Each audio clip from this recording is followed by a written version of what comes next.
Dead Secret is a first-person mystery game where you're a reporter exploring the house of a murdered man.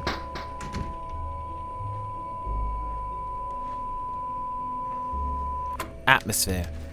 Before the first weird appearance of antagonist Woodcutter and the reflection of a mirror, the atmosphere is of mild suspense. The point-and-click style gameplay is relatively relaxed. You don't feel threatened, which leads up to Woodcutter's first appearance. After that point, the game changes as you wonder when the next encounter will be and delve deeper into the house's mysteries. Only in certain points was I unsettled by the game. Most of it feels a little spooky as you explore secret rooms and darkened basements. It's only a thin veil of suspense that separates the player from puzzle solving and Woodcutter. It's not oppressive, but it's not that deep either. No Harry Masons.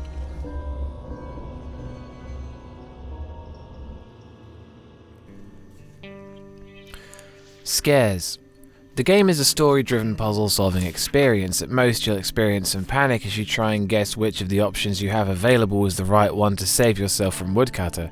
However, I found at least the consequences of getting it wrong weren't particularly harsh. At worst, if Woodcutter gets you, all that happens is you have to try again.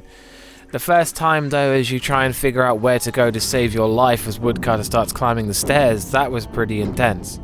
When you get the ID focus goggles, which allow you to see things that aren't there, you can view a masked man who makes many appearances throughout the game in certain places. His appearance is usually followed by a dramatic generic jump scare music stab, but honestly it's more entertaining to see where he's going to be than it is frightening to see him. Maybe the first time, but not particularly scary altogether. The game sets up a lot of things that don't have a payout. All the way through the game there's a tapping noise that comes from the study, like something banging against the window, and throughout the whole first time playing I was expecting it to lead somewhere, but it never did. It would have been nice to see Woodcutter make more subtle appearances too. Really though, the game isn't scary, but it's obvious that wasn't their intent with this. Sad to say, still no Harry Masons. Sound design. On first time playing through the game, I thought that tapping noise from the study was happening in the room I was in. The music is very easygoing, it creates an air of mystery and suspense, and when Woodcutter shows up, turns darker and more menacing. The sound effects were good and the directional audio is neat. That's one Harry Mason.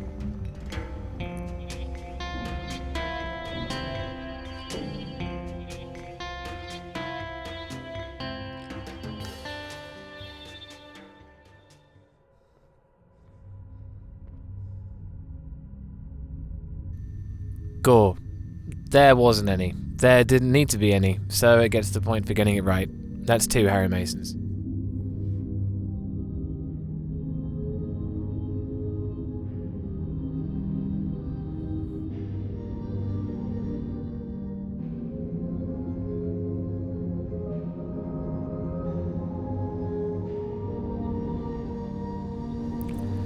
Story. Set in the 1960s, you arrive at a farmhouse where famous scientist Harris Bullard was murdered and begin rooting through his things to find out why he was killed.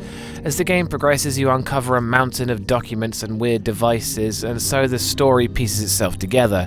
It does a good job of giving each potential suspect a decent reason to want Harris Bullard dead, and you as the player have a lot of work cut out for you to decipher it all. You've got to make a conclusion based on the evidence you've been through to get the right ending out of the 5 or 6 possible endings. The story is the main reason to play the game. Its plot twists and intriguing turns is what keeps the game going, making the final score 3 out of 5 Harry Masons.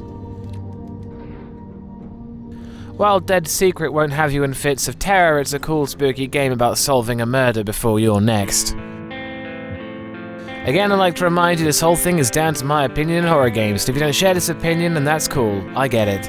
I'd like to point out that whilst I was confounded by Woodcutter, I did not scream like a banshee or run away from the computer, and I advise you don't either. There will be more horror reviews in the pipeline, and thanks for watching, and always go check out Bumps in the middle of the night. Peace.